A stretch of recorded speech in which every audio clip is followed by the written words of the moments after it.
Bonjour à toutes et à tous, c'est Stéphane pour la chaîne Foilier, je vous remercie de me retrouver chez moi. Et donc chez vous, oh là là, on va pas parler d'un sujet bien drôle là. On va parler des mutilations génitales féminines, des mutilations sexuelles féminines, ce qu'on appelle aussi l'excision, et on va parler du phénomène en France. C'est pas bien drôle, c'est sûr que c'est pas bien drôle, en fait c'est assez important d'en parler. Pour pas mal de raisons. Déjà parce qu'il faut bien comprendre ce dont il s'agit, parce que c'est une question qui existe en France depuis assez peu de temps. C'est autour des années 70 qu'on a commencé à réfléchir à cette question de l'excision. Et il y a aussi beaucoup de fantasmes en fait, beaucoup d'idées un petit peu fantasmées sur l'origine de l'excision et sur le rôle de l'immigration avec l'excision. Et vous pourriez être assez étonné. Pour être assez étonné, donc, on va en parler. Alors, j'en ai parlé pour la première fois sur Internet, sur Twitter, suite à une publication de Gaïs qui est assez intéressante, Gaïs de la chaîne Geek and Fit. Et je me suis dit, c'est plutôt intéressant parce que Gaïs parle d'un sujet qui peut paraître absolument évident, qui n'est pas forcément nécessairement. Donc, grosso modo, à un moment donné, et voilà, il tweet ça y est, j'ai retrouvé, excusez-moi. Il tweet à propos de l'immigration, il est encore un petit peu sur l'immigration, il répond à notre vidéo de Pat During et moi sur l'immigration, où on répond à Gaïs et à Jordanik. Jordanik a très bien réagi d'ailleurs à notre vidéo, il m'a envoyé un message très gentil. Gaïs n'est pas très content, et il nous dit juste que on utilise une méta-analyse qui n'est pas bonne, ce qui est précisément ce que je dis dans la vidéo. Je dis qu'effectivement elle n'est pas bonne, donc je comprends pas trop, je trouve ça un peu de la mauvaise foi. Mais derrière, il met un truc intéressant. Pour en rajouter sur l'immigration, il dit « Je me demande combien d'excisions il y avait en France avant l'immigration de populations extra-européennes. » Et première image, il met, je ne sais pas pourquoi, bon, il cite un truc de l'IA. Et en fait, j'ai répondu à ça parce que c'est assez intéressant. Alors, je commence par rappeler l'évidence. J'aime beaucoup le travail de Gaïs sur le sport. J'aime beaucoup le fait qu'il aide des personnes à déculpabiliser par rapport à leur rapport au sport pour les aider à se remettre un petit peu en mouvement. Donc voilà, je précise, j'apprécie beaucoup le travail de Gaïs. Il y a une chose que je lui reproche, c'est quand il va sur des terrains qui ne sont pas le sien. Et ce tweet en est un exemple. Gaïs insiste, il faut lutter contre ses intuitions en matière de sexisme ou de violence faite aux femmes, parce que cette affirmation est imprécise. Imprécise, même très fausse. Et c'est vrai que, dit comme ça, on pourrait se dire, a priori, il y a un rapport très très très direct entre le fait d'exciser et l'immigration. L'excision et l'immigration. Ce qu'il dit du coup dans son tweet. Et en fait, la réalité est beaucoup plus compliquée que ça, et vous allez voir que c'est même plutôt l'inverse. C'est-à-dire qu'en fait, il y a plutôt un rapport entre l'immigration et le fait qu'on n'existe plus. Alors, évidemment, il y a des personnes qui vont me dire « Mais qu'est-ce qu'il raconte ?» Enfin, je veux dire, il dit n'importe quoi, évidemment, que c'est l'immigration. Laissez-moi juste vous présenter un petit peu l'état des recherches sur la question. Je lui reconnais un truc, c'est effectivement dans les années 70 qu'on découvre que certaines femmes issues de l'immigration subsaharienne ont subi une excision dans leur pays d'origine. Un phénomène qui n'existait probablement pas, ou dans d'infimes proportions, en France, j'entends. C'est-à-dire qu'on n'avait pas l'habitude en France de parler de la question de l'excision. On a effectivement une immigration subsaharienne dans les années 70, et là, on découvre que ces femmes-là, lors d'examens, sont excisées. Et c'est un phénomène un petit peu important qu'on découvre, et donc on commence à en parler. Pour rappel, l'excision est strictement punie par la loi en France, tout comme l'incitation à subir une mutilation génitale. Des peines très lourdes qui révèlent une prise en charge judiciaire à la hauteur de la gravité de la pratique. Et non seulement il est évidemment interdit d'exciser, mais il est interdit aussi d'insister pour exciser quelqu'un. Il est interdit de renvoyer quelqu'un dans un pays dans lequel on sait qu'on l'y envoie pour s'y faire exciser. C'est quand même puni de 10 ans d'emprisonnement, de 150 000 € d'amende. Et si jamais la violence en plus de ça est commise sur une mineure de moins de 15 ans par un ascendant légitime, naturel, adoptif ou par toute autre personne ayant autorité sur les mineurs, la peine encourue elle est de 20 ans de réclusion criminelle. Et c'est assez rassurant de voir que la loi est à la hauteur de la gravité des faits. Ce qui est nettement moins évident et pourtant réel, c'est que l'immigration, en réalité, c'est un facteur protecteur de la reproduction des mutilations sexuelles féminines.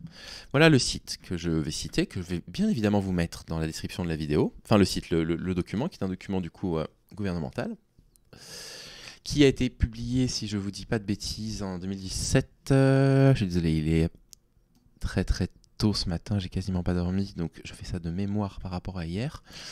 Je crois que ça a été publié en 2017 et ça se base sur des chiffres de 2004, si je dis pas de bêtises. Bon, ça n'a pas grande importance. Voilà, 11 février 2017, c'est un document qui a 7 ans. Pour commencer, les chiffres sur les mutilations sexuelles féminines ne sont pas assez actualisés. Les plus fiables datent d'il y a 2004, ils faisaient état de 53 femmes majeures excitées en France. Et donc en 2017, ils utilisent des données qu'on avait en 2004. Pourquoi je le précise ? Je le précise parce qu'il est très vraisemblable qu'entre 2004 et 2024, le nombre de femmes qui ont subi une excision qui vivent sur le territoire français est augmenté. Très vraisemblable. Vous avez d'ailleurs des sources, je vous en parlerai un peu plus tard, qui font état actuellement de 124 000 femmes qui auraient subi une excision. Mais ces chiffres-là, en fait, ils sont issus d'une méthodologie qui est relativement hasardeuse et donc ils sont quasiment jamais cités. Le chiffre de 124 000 femmes, il est très peu cité dans les communications officielles. Donc vous allez souvent retrouver ce chiffre de 53 000 femmes. Gardez à l'esprit qu'il peut être probablement plus important. C'est peut-être autour de 124 000. C'est très difficile à savoir. En France, les mutilations sexuelles féminines concernent une partie des femmes migrantes originaires de pays où l'excision se pratique, comme le Mali, le Sénégal, la Côte d'Ivoire, le Burkina Faso et la Guinée, ainsi que leurs filles. Dans le cadre du projet de recherche, l'INED a construit à partir des enquêtes sur la prévalence des MSF, donc les mutilations sexuelles féminines, dans les pays d'origine et des flux migratoires en France, un modèle statistique permettant d'estimer le nombre de femmes vivant en France ayant subi une mutilation sexuelle. Selon une hypothèse moyenne, en 2004, 53 000 femmes majeures seraient concernées en France, qu'elles soient immigrées ou nées en France, de parents originaires d'un pays où l'excision est pratiquée. On apprend en 2019 que seulement, entre guillemets, 11% des filles de femmes excisées le sont aussi en moyenne. Je mets seulement entre guillemets, parce que 11% c'est beaucoup trop, bien évidemment. Mais écoutez ça. On sait aussi que, parmi les femmes qui ont subi une excision, celles qui ont un enfant sur le territoire français, il n'y en a plus que 3%, plus que, entre guillemets, c'est de toute façon encore trop, bien évidemment. Il n'y en a plus que 3% qui font exciser leur fille.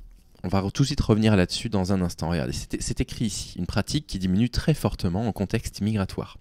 L'enquête propose une estimation du taux de perpétuation de la pratique entre mère et fille. Il en ressort que 11% des filles et de femmes excisées interrogées sont elles-mêmes excisées. Ce chiffre varie très fortement selon que la fille est née en France ou dans un pays à risque. Dans le premier cas, quand la fille est née en France, 3% des filles, des mères qui, elles, ont été excisées, sont excisées. Et le chiffre peut monter à 45% si jamais la fille est née dans un autre pays.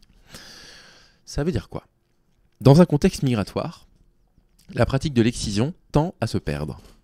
L'immigration est un facteur de réduction des risques d'excision. L'immigration vers la France, évidemment. C'est bien ce qui est écrit ici. La pratique diminue très fortement en contexte migratoire. Coucou Safran.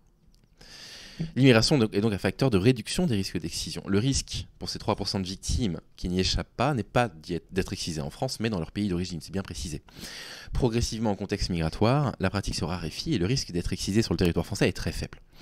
Il existe par contre lors des voyages dans le pays d'origine et ne peut pas non plus être considéré comme nul sur le territoire français. C'est-à-dire que l'étude est très prudente, d'accord ? Elle fait preuve d'une vraie prudence épistémologique et elle dit on ne peut pas affirmer à 100% qu'il y aura zéro excision en France. A priori, il n'y en a pas. La pratique est en cours de disparition actuellement dans le monde, et ça c'est vrai, on va pouvoir en parler. En disparition, en tout cas en vraie diminution, j'ai été un peu imprudent en parlant de disparition, pour différents facteurs que vous pourrez découvrir dans le document. Mais, donnée intéressante, les arguments utilisés par les mères qui vivent en France et qui refusent d'exciser leurs filles dans un contexte d'expression familiale, elles vont dire des trucs du style l'appel à la loi, l'interdiction de la pratique en France, le rappel des répercussions dramatiques des mutilations sexuelles féminines sur la santé, etc. Autre explication de diminution progressive de ce phénomène, un changement des mentalités des habitants et surtout des femmes dans les pays où l'excision est pratiquée dans le monde. Ainsi, dans 29 pays africains, 67% des femmes actuellement pensent qu'il faut mettre un terme à l'excision. L'un des problèmes, c'est que la décision peut venir évidemment d'autorités masculines, et ça c'est très inquiétant. Mon petit Safran, on me laisse travailler ce matin. Entre ces changements de mentalité et la diminution du risque de MGF, mutilation génitale féminine, dans un contexte migratoire vers la France, on est rassuré du fait que le phénomène ne touche que très peu la France. C'est en train de s'éteindre en France, et c'est une excellente nouvelle. Un effort de protection doit être en revanche fait lors du retour dans le pays d'origine de la fille. Là, il y a un risque potentiel. Si la fille est née en France, il y a 3% de risque qu'elle subisse des mutilations sexuelles féminines lors de son voyage. Enfin, 3% des filles sont concernées par ce risque. Pour ne pas laisser libre cours à l'imagination des identitaires, oui, certains pays qui pratiquent l'excision sont à prédominance musulmane, c'est vrai. Mais d'autres non. Le Kenya, par exemple, est à 85% chrétien. La pratique n'est pas liée à l'islam, mais à des traditions misogynes dangereuses. Idem pour le Libéria, où l'excision est pratiquée, qui est à 85,5% chrétien, ou pour le Nigeria, dont la population est à moitié-moitié musulmane et chrétienne. Voilà, 50%, 50-50. On parle donc d'une pratique sociale, avant tout, plutôt qu'une pratique musulmane, comme on le lit parfois. Je préfère le préciser parce que, non, c'est pas l'immigration musulmane. Le problème, il y a de l'excision qui sont pratiquées même dans des pays qui sont prédominants animistes, etc. Par ailleurs, la diminution de cette pratique n'est pas aussi visible dans tous les pays à prédominance musulmane. Je précise aussi pour pas qu'on m'accuse d'islamo-gauchisme. 4 exemples de mauvais élèves de pays musulmans, vous voyez, où le recul de l'excision est quand même beaucoup trop faible, quoi. Mais là encore, c'est pas spécialement le facteur religieux qui devrait être pris en compte, puisque dans un pays comme le Burkina Faso, qui est à prédominance musulmane, on a une diminution de quasiment 50% de la pratique. Là, vous voyez qu'au Kenya, ça ne se pratique quasiment plus, au Nigeria, c'était diminué par 2, au Libéria également. Qu'est-ce qu'on retient de l'étude? Ce qu'on en retient, c'est que l'immigration n'a pas entraîné des vagues d'excision en France. Par contre, ça nous a amené des femmes qui ont subi des excisions dans leur pays d'origine. Et que leur arrivée en France a stoppé cette pratique, quasiment totalement. 97% des filles qui sont nées en France de femmes excisées n'ont pas subi cette pratique et ne la subiront pas. Montrant la puissance du facteur social, comme l'étude l'explique clairement. Et ça veut dire quoi? Ça veut dire qu'en plus de ça, étant donné qu'on vous dit qu'il n'y a que 3% des filles nées en France de mères excisées qui ont un risque de subir une mutilation dans leur pays d'origine, et qu'en plus de ça, la pratique de la mutilation diminue dans les pays en l'occurrence d'origine, d'où proviennent notre immigration, ce risque va tomber petit à petit à zéro. À la question posée par Gaïs, combien d'excisions il y avait en France avant l'immigration des populations extra-européennes? La réponse est probablement proche de zéro. Avant l'immigration subsaharienne, il n'y avait probablement aucune excision pratiquée en France. Et combien il y en a aujourd'hui? Probablement zéro aussi. L'excision n'est probablement pas pratiquée en France aujourd'hui. On en est à peu près sûr, ou alors dans des cas absolument rarissimes. Le phénomène n'était, semble-t-il, pas le même dans les années 80, en revanche. C'est ça, il faut le savoir. La pratique aurait été commise en France sur plusieurs milliers de femmes, et ce qui a poussé les autorités françaises à réagir très très fortement par rapport à cette pratique. À lire ici un article de l'INA qui explique que dans les années 80, on pense qu'il y a plusieurs milliers de femmes qui ont été excisées en France. Et donc il a fallu faire voter une loi très rapidement catastrophique. Si excision il y a aujourd'hui, il semblerait qu'elle soit pratiquée sans le consentement de la mère, dans le pays d'origine et sûrement pas sur le territoire français. Concernant le nombre de femmes excisées actuellement en France, les données sont très disparates. Et là, je vous parle de ce fameux chiffre de 124 000 qu'on voit apparaître parfois, qui a été réduit à 60 000 par une communication gouvernementale, mais on le voit quand même utilisé de temps en temps, ce chiffre de 100 000. Comme je vous le dis ici, il est parfois repris par le ministère de l'Égalité Hommes-Femmes, qui précise que les excisions ont été commises dans les pays à risque et non en France. Voilà ici un passage du site de l'égalité femmes-hommes. La lutte contre les mutilations sexuelles féminines en France, le premier pays européen à pénaliser la pratique des mutilations sexuelles féminines, la France, poursuit une action ferme et engagée afin de mettre fin à cette pratique profondément sexiste. Ces mutilations sexuelles féminines concernent 124 355 femmes, donc voilà où est-ce que j'ai retrouvé le chiffre dans une communication officielle, en grande majorité originaires de pays dits à risque, pratiquant massivement l'excision. Donc c'est là-bas qu'elles y ont souffert. Ensuite, sans surprise, ce sont dans les départements accueillant le plus d'immigrés que l'on retrouve la plus grande proportion de femmes excisées. 7,2% en Seine-Saint-Denis. En Seine-Saint-Denis, on estime qu'il y a 7,2% des femmes qui ont subi une excision dans leur vie. Ça n'a pas de rapport avec une pratique réalisée en France. C'est parce qu'elles proviennent, parce qu'on a une immigration très forte en Seine-Saint-Denis, c'est parce que ces femmes proviennent de pays où elles ont été excisées. Et du coup, ne laissons pas les discours identitaires et ne laissons pas des discours approximatifs comme ceux de Gaïs nous laisser sous-entendre qu'en fait, les immigrés augmentent la quantité d'excision en France, d'accord? Il semblerait que ce soit plutôt l'inverse, du coup. On ne pratique pas l'excision en France, sauf cas bien sûr rarissime, et l'immigration est un facteur de protection des MSF Migration en France. Une des raisons pour lesquelles les demandes d'asile de femmes venant de pays qui le pratiquent sont traitées spécifiquement.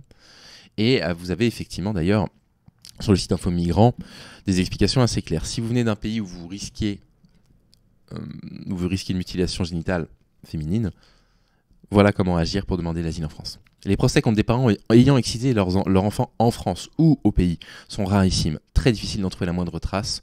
Je trouve un exemple, je ne sais pas si ça vous intéresse le fait divers, je vous le mettrai. Voilà, je trouve un exemple d'une condamnation ici.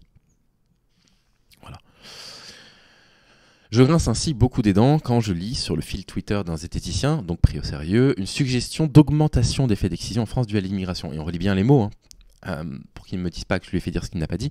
Je me demande combien d'excisions il y avait en France avant l'immigration de population extra-européenne. Probablement pas. Et donc, voilà, sous-entendu, depuis qu'on a de l'immigration, de population extra-européenne, il y a de l'excision en France. Bah, on l'a bien vu avec l'article, non, il n'y a pas d'excision en France. Il y a un risque d'excision pour les enfants des femmes qui ont subi une excision dans le pays duquel elles proviennent, mais 3% seulement, si la fille est née en France. Par ailleurs, et pour finir, si la source qu'il donne fait bien état d'excision pratiquée en France dans les années 80, elle ne précise en aucun cas que cette pratique existerait aujourd'hui en France. Voilà. Et ça c'est un truc qui est quand même important. Et elle ne précise pas non plus que on les a excisés ici. Ah si, il le précise, pardon, excuse-moi. Il dit qu'il y a eu des vagues d'excision dans les années 80, excuse-moi, c'est ce que l'INA précise. J'ai pas retrouvé l'info ailleurs, mais bref. Donc voilà ce dont je voulais vous parler. C'est important parce qu'il y a tellement de fantasmes sur l'immigration. En fait, ça devient un peu agaçant parce que ils ont tenu des propos sur l'immigration à répétition, en donnant des mauvaises sources, ou des sources qui ne disent pas ce qu'ils prétendent qu'elles disent. Et nous, on a corrigé ça à plusieurs reprises. On se dit, bah non, là, la source, elle dit ça, etc. Ensuite, il y a d'autres vidéos, d'autres passages. Oui, mais ils utilisent une méta-analyse qui n'est pas particulièrement bonne. Je dis, bah oui, on est au courant qu'elle n'est pas particulièrement bonne. Et d'ailleurs, on le dit nous-mêmes. Je vais tout de suite vous le montrer.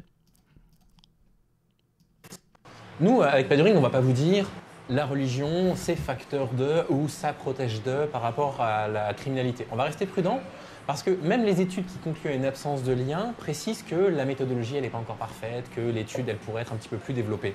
Ce qu'on vous dit en revanche... Voilà, donc deuxième argument, c'est oui, d'accord, mais l'étude qu'il a montrée, elle n'est pas excellente. Oui, de fait, je le dis effectivement dans la vidéo. Et là, maintenant, on nous sort l'argument de l'excision. Ça a commencé à se voir que l'immigration, c'est idéologique chez vous, que vous n'aimez pas. Donc voilà, je voulais absolument répondre à ces idées reçues qu'on pourrait avoir sur du coup les mutilations génitales féminines, sur la pratique de l'excision. L'immigration en France est un immense facteur de protection du coup et a tendance à stopper net du coup cette pratique-là, ce qui montre bien que ça n'est pas une pratique de migrants, c'est une pratique sociale qui se pratique dans certains pays qui s'arrête net quand c'est fait en France. En tout cas, 97% des mères choisissent de ne pas exciser leur fille quand leur fille est née en France. Voilà. Évidemment, 3% c'est encore trop, ne me faites pas dire ce que je n'ai pas dit. Évidemment, 11% en moyenne des femmes qui ont subi une excision, qui la font subir à leur fille, c'est aussi, en moyenne, quelle que soit l'origine et le lieu de naissance de leur fille, c'est aussi trop, bien évidemment. 53 000 ou 125 000 femmes qui ont subi une excision qui vivent actuellement en France, c'est beaucoup trop aussi. Pourvu qu'il y ait des réparations qui soient faites, qu'on les aide à aller de l'avant par rapport à ce traumatisme. Regardez qui vient de nous dire au revoir. Non, il a hésité. Néanmoins, on arrête avec l'immigration qui serait un petit peu factrice de tous les maux. Voilà, je voulais simplement vous présenter ça que j'avais présenté sur Twitter. J'espère que ça vous a intéressé. Il est très tôt, il est vraiment très très tôt au moment où je tourne cette vidéo. Donc j'espère avoir été à peu près clair. En tout cas, je vous souhaite de prendre soin de vous et je vous dis à très vite. Salut.